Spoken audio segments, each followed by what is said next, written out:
Capricorn, it's the Scorpio Stellium, your no bullshit tarot card reader. We're going to take a look at your predictions for the week of October 18th. I'm also going to teach you what the cards mean along with it and look at the astrology as well. So let's jump into the week for you.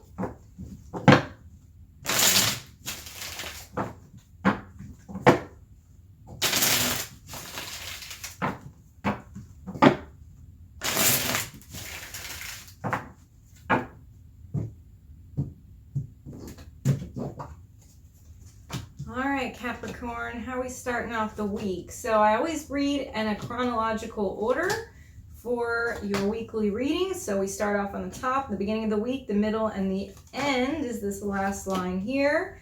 So we start off with a rough week, we work down into a better week. So I will explain to you and break it all down.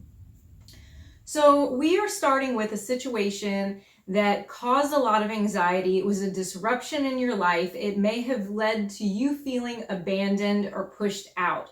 So this could have been an argument with somebody because we have a lot of Mars energy here. Mars is the planet associated with the Tower card. Mars is also Mars in Gemini associated with the Nine of Swords. So both of these cards are reversed. So it is showing that the situation could have been a lot worse, or it may be that you're refusing to really look at the reality of what has happened.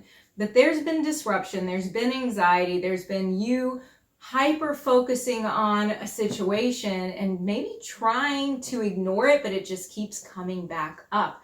So you are like pushing this away, like, fuck that, I don't want to deal with it, I'm not going to think about it, but it's still here. The emotions, the feelings are still here because we have the Five of Pentacles. So this is that feeling of, I'm being let down, I'm being pushed out, I'm second best, I'm out in the cold, all of those kinds of emotions are coming up in you. Now, the anxiety can also be financially centered for some of you. For other groups of Capricorn, there's going to be emotional turmoil in your life. So it can be financially caused, it could be relationally caused, but either way, that's how you start off the week. When we work down into the middle of the week, we have reverse Temperance as the first card. Temperance is associated with Sagittarius, so it has that connotation of expanding the mind, of learning something new. It has this kind of holistic sort of, motivation behind it. Temperance is often about patience and moderation. So here, seeing it reversed, it's showing, quite frankly, you getting impatient with a situation. You don't feel like there's any resolution that's being reached. You don't feel like there's progress being made here. We have the reverse Ten of Swords. Again, having this reversal, because I have a lot of negative cards reversed, it feels to me like you pushing something down, you trying to not acknowledge it because it's painful for you, but there has been something that has been disruptive that probably feels like a betrayal to you. So again, I'm coming back to that emotion of feeling like you're second best, or you just can't get to the top, or you just can't win in a particular situation.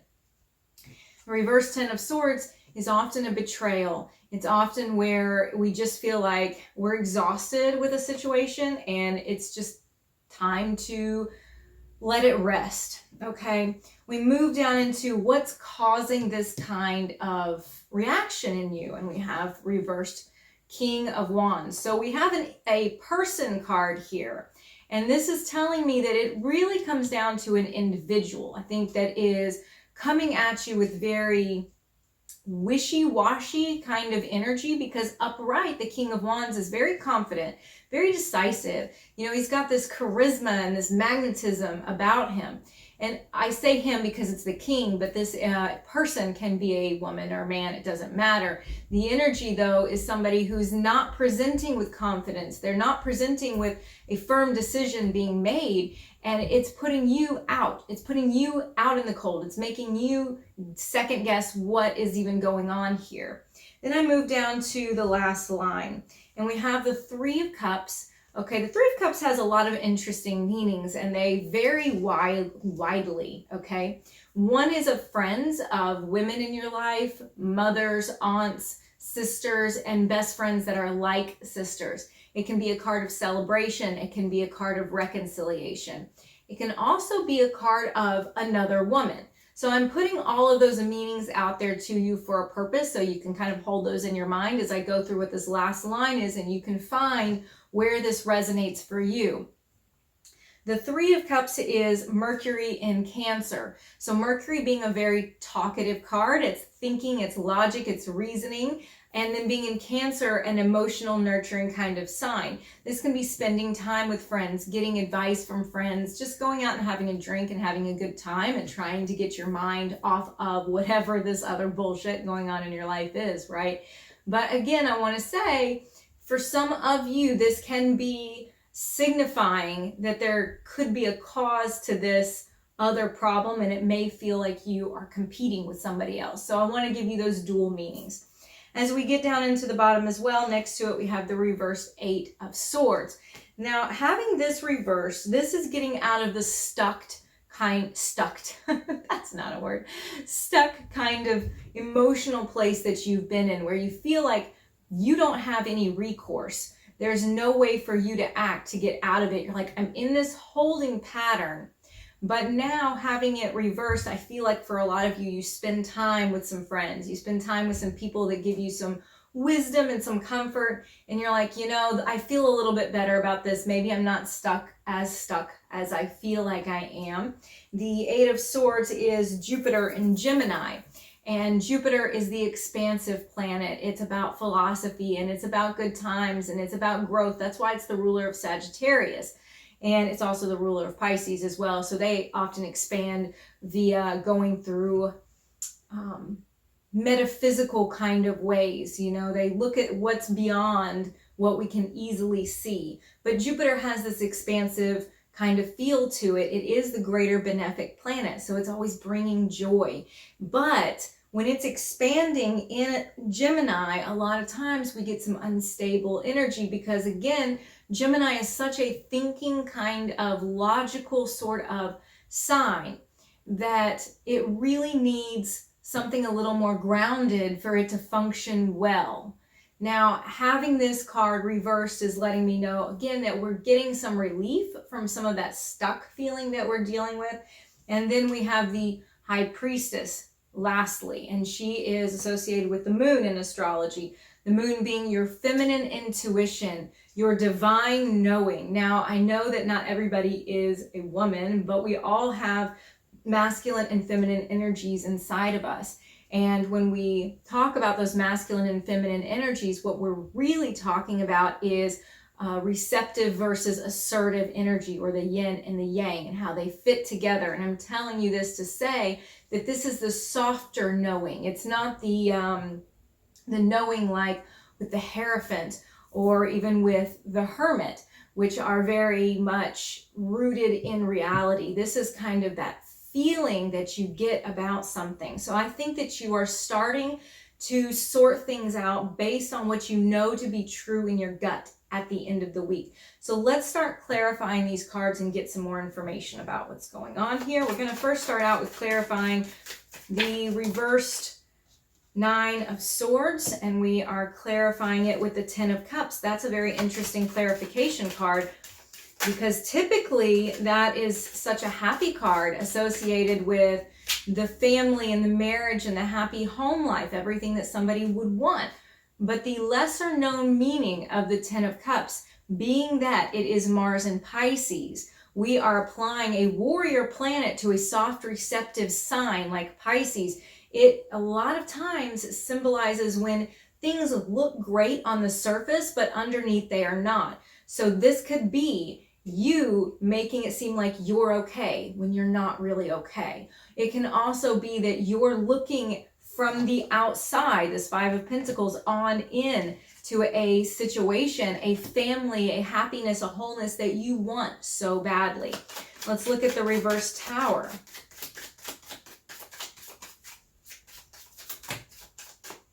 Okay, we're clarifying the reverse Tower with the Queen of Pentacles, which is a wife type of figure, a nurturing, a mother type of figure, and the Chariot is associated with Cancer. It is emotional control and getting progress and victory through being emotionally controlled, not letting the emotions rule you, but being emotionally intelligent. But having these clarify the reverse Tower, it looks like there is either some competition between you and another person. It's hard for me to not draw that conclusion with these cards. It can also be situations with your mother, or that you are trying to achieve this kind of cool, calm, and collected forward progress mentality, even though underneath things are falling out. You know, the bottom is falling out underneath you, and you're trying to, again, look like everything is fine with the 10 of Cups, and I'm moving forward. I'm going to have victory anyway. It's going to be cool with the Chariot. Let's take a look at this reverse Temperance. This looks like losing patience, feeling like maybe this situation is not worth pursuing anymore.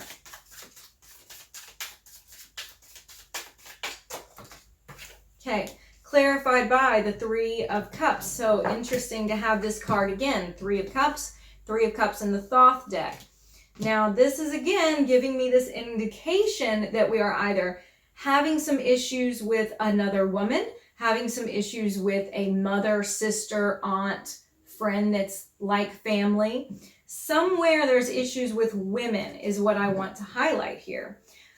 We're going to go ahead and clarify this reverse King of Wands, because he's definitely involved. There is a male figure or a masculine energy or an assertive energy involved in the issue, and his wishy-washiness, his unwillingness to make any kind of real decisions, clarified by the Death card. So it feels like something is pushing towards an ending, that you feel maybe like you're done with the situation and you want to end it. Maybe he's going back and forth between, do I end this or do I end that? The Death card is about transformations as well, but let's not forget that it is still the Death card. A lot of tarot readers like to play around with that wording and say, well, it's a transformation. There's going to be a new beginning. Sometimes that's the case. Sometimes the transformation is seen in the cards, but in this situation, having so many difficult cards that I see you trying to ignore a situation, trying to figure out how to handle it within your life, it does take on a stronger meaning to me of being an ending. Maybe we're debating an ending, or this King of Wands reverse person is debating the ending. Now let's go ahead and clarify the 3 of Cups.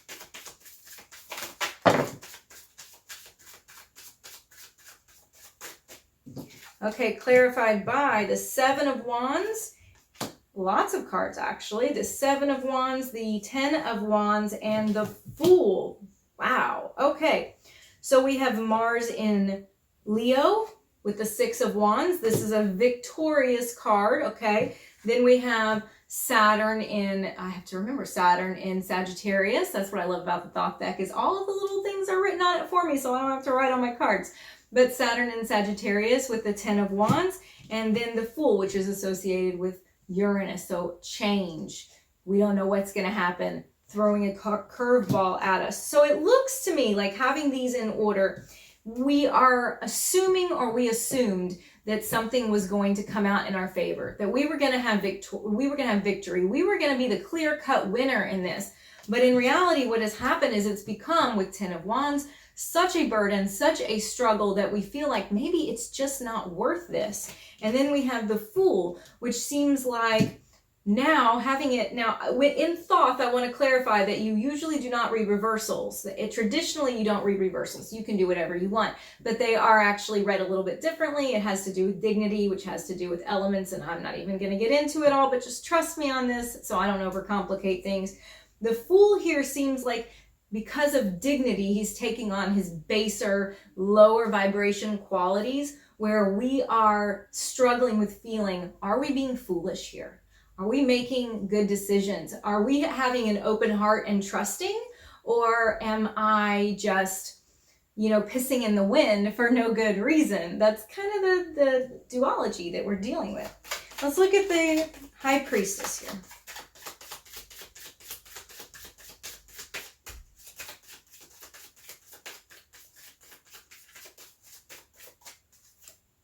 We're going to clarify her with the Hermit. How interesting. Do you remember when I said the High Priestess is kind of like this internal knowing? It's this like intuitive psychic thing going on. It's not quite as rooted in reality in the mundane, regular kind of wisdom like the Hierophant or the Hermit. And what do we get clarification from? The Hermit. So I think that this is telling us that you are seeing the signs around you, that this pool that you have, the solution to your problems, is really not as far off or as unattainable as you might think it is. You feeling like you're getting to this unstuck position, it feels to me that you are coming to a place where you're like, I see this now. I see what I need to do. I'm listening to my wisdom, and I'm listening to my intuition, and I'm listening to the people that have been telling me forever what I need to do about this. So we're finally kind of accepting what is, it is what it is, right? Let's take a look now at your, pick a card for your message from the divine, from the universe, what you like to call that greater force. And like I said, I do this in a pick a card format, so you will be choosing your own. All of them may resonate with you, that's fine, but do remember that one message is in particular for you.